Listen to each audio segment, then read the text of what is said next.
আওয়ামী লীগের ভবিষ্যৎ রাজনীতি নিয়ে বিবিসি বাংলা একটি প্রতিবেদন প্রকাশ করেছে। ভারতে পলাতক আওয়ামী লীগের বিভিন্ন স্তরের নেতাদের সঙ্গে কথা বলে প্রতিবেদনটি প্রকাশ করা হয়েছে। ওই প্রতিবেদন বিশ্লেষণ করে বিশেষজ্ঞরা প্রশ্ন তুলেছিলেন, তাহলে কি রাজনীতি ছাড়ছেন শেখ হাসিনা?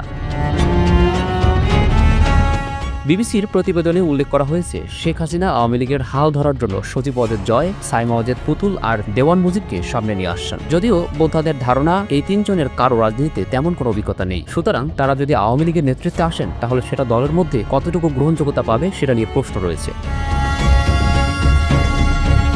বিবিসির প্রতিবেদনে আওয়ামী লীগের সাধারণ সম্পাদক পদেও পরিবর্তন আসার ইঙ্গিত দেওয়া হয়েছে। ওবায়দুল কাদেরের আপাতত ভরসা নেই হাসিনার, আর এই পদের জন্য হাসিনার গুড বুকে রয়েছে আসাদুজ্জামান খান কামাল, বাহাউদ্দিন নাসিম এবং জাহাঙ্গীর কবির নানক। বিবিসি প্রতিবেদনে স্পষ্ট করা হয়েছে, ভারতীয় রাজনৈতিক দল কংগ্রেসের রাহুল গান্ধী এবং প্রিয়াঙ্কা গান্ধীর মডেলে আওয়ামী লীগকে পরিচালিত করার ছক তৈরি করা হয়েছে।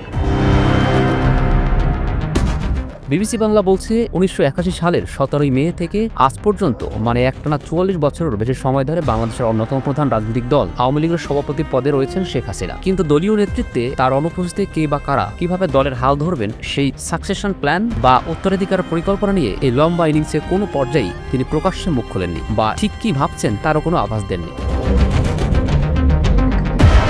এদিকে হাসিনার বয়স 78 হতে যাচ্ছে। সাবেক রাষ্ট্রদূত পিনাক রঞ্জন বলেছেন, বাংলাদেশে আওয়ামী লীগের গ্রহণযোগ্যতা এখন তলানিতে রয়েছে। যতগুলো মামলা হয়েছে তা থেকে রেহাই পাওয়াও মুশকিল। অর্থাৎ বাংলাদেশের রাজনীতিতে হাসিনার প্রত্যাবর্তনে যত বছর প্রয়োজন তত বছর তিনি শারীরিকভাবে সুস্থ থাকতে পারবেন কিনা সেটা বলা মুশকিল। পিনাক রঞ্জনের এই মন্তব্য বোঝা যায় রাজনীতিতে হাসিনার ফেরার বিষয়টি আপাতত বড় প্রশ্নবোধক চিহ্ন হয়ে দাঁড়িয়েছে। এখন তাহলে পরিকল্পনাটা ঠিক কি? এই প্রশ্ন থেকে বিবিসি বাংলা প্রতিবেদনটি প্রকাশ করছে। বিবিসি বাংলা জানতে পেরেছে, শেখ হাসিনা তার পুত্র সজীব ওয়াজেদ জয়, কন্যা সাইমা ওয়াজেদ পুতুল এই দুজনকে নির্দিষ্ট দায়িত্ব দিয়ে আওয়ামী লীগের শীর্ষ নেতৃত্বে আনার পরিকল্পনা চূড়ান্ত করা হয়েছে। পাশাপাশি এখানে একটা ভূমিকা থাকবে শেখ রেহানা ছেলে রেদওয়ান মুজিব সিদ্দিক ববিরও। এক্ষেত্রে ভারতের প্রধান বিরোধী দল কংগ্রেস তাদের দলীয় নেতৃত্বে রাহুল গান্ধী ও প্রিয়াঙ্কা গান্ধীকে নিয়ে যে মডেলটা অনুসরণ করছে, আওয়ামী লীগের ক্ষেত্রেও নিজের ছেলে মেয়েকে নিয়ে সেটাই করে চাইছেন দলীয় সভাপতি। বিবিসি বাংলা বলছে, আওয়ামী লীগের একাধিক সূত্র এই তথ্য নিশ্চিত করেছে, তবে তারা নাম প্রকাশ করতে চায়নি। ফলে বলা যেতেই পারে শেখ হাসিনা এখন ধীরে ধীরে অনেক দায়িত্বই ছেলে মেয়েদের উপর ছেড়ে দিয়েছেন বা দিতে বাধ্য হচ্ছেন।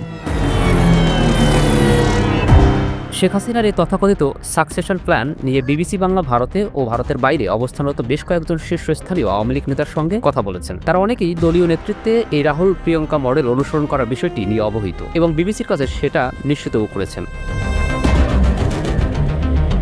কংগ্রেসে রাহুল প্রিয়াঙ্কা মডেলটা ঠিক কি?